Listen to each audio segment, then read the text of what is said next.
Hello. In this training video, we will be covering the HPI and ROS screens, so history of present illness and review of systems. There are three ways to generate an HPI in the encounter of your patient. The first way is including the three screens following: eye conditions, eye concerns, and vision concerns. These screens are not required to be filled out. This is totally practice preference, and you can fill them out as the following.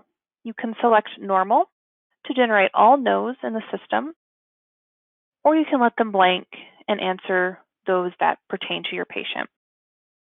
Any item that's selected for yes will generate an automatic HPI to populate when you click the next button. You will see that I populated my cataract HPI. Now, once again, this information is practice preference. You will want to fill out as much information as your practice would like. So I'm going to go ahead and fill this out for the patient, and I'm going to generate my HPI. Before I do that, these buttons over to my left, ignore, will let me ignore this HPI Wizard pop-up. For example, I'm just going to hit ignore remaining, and I'm going to go back to next. You're going to see that my yes stayed, but an HPI did not trigger. In this case, I'm going to select my normals. I'm going to select yes, and I'm going to actually fill out this one. I'm going to generate my HPI. So you see I'm on the next screen, but if I were to go back, we now have a yes, and we now have HPI that has been triggered. You can also leave it blank, not select normal, and you can just select yes or no as it pertains to the patient. These different methods are completely up to the practice and how they want to document data.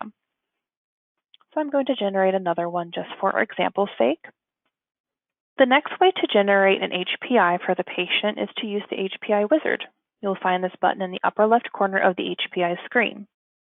When you click HPI Wizard, it's going to prompt you similar questions as was shown in the last three screens. So in this case, I'm going to select one, and you'll see the questions layout or the exact same, different HPI, but exact same layout.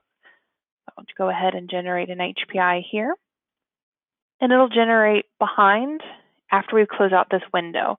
This HPI Wizard will stay up, and this will allow you to enter any other HPIs that you may have for the patient. If you do not have any more HPIs for this patient, go ahead and click cancel, and you see that it automatically updated in my list. The final way to generate an HPI in the encounter is to click on the plus button in the upper right corner, Add. In this screen, this will allow you to free type any information that you deem pertinent to the patient's condition. This is a free type in general box, so you will want to be as specific as the patient requires. So we're just going to select some information here. These drop-down menus are available to you to select qualifiers, any information that pertains to that particular condition. You don't have to fill it out, or you can. It is all up to your practice. Got different check boxes. Once you are finished putting information here, you will notice that there are free type boxes on the right-hand side of each section. This allows you to free type any information that pertains to this condition. Once I click Save, this updates my list for my HPI. So my patient now has a full list of HPIs from the three different methods that we covered today. As you notice on the screen, it'll give you an overview of the HPI the patient has, so you don't have to click open, but if you need to, you can open each item and make adjustments as needed. The next screen that we're going to be going over is the review of systems, the ROS screen. This screen allows you to select any conditions that you deem pertinent to that patient's information. You can click No Changes, Normal, or Clear. No Changes will pull forward the data entered in the previous encounter if the patient has the screen in their last encounter. I did not have the screen in the patient's previous encounter, so no changes or nothing pulled forward. That is what this button will do, pull forward previous data. The normal button will set everything to negative and pre-populate that data for you. Clear will clear out that data. We're going to go ahead and click normal and fill out any information. It'll automatically take away that negative if you select an item in that drop-down menu. So we're going to change it back to negative, and we're just going to select something different. Now, this also is entirely a practice preference, and it's up to the practice to decide whether or not they want to use this screen. Now, I do want to cover the other section. If you happen to have a condition for that patient that does not appear on these lists, you can select Other and free type that condition into the comments box.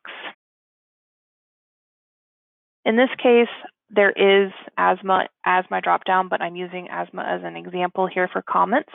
You can also use this box to free type any other pertinent information that pertains to that patient's condition. This concludes our video on the HPI, History of Present Illness, and the ROS, Review of System Screens. Please remember to use our knowledge base and contact us for any additional assistance. You can locate the knowledge base in your drop-down menu for help in the top blue bar, and contact support will give you contact information. Thank you.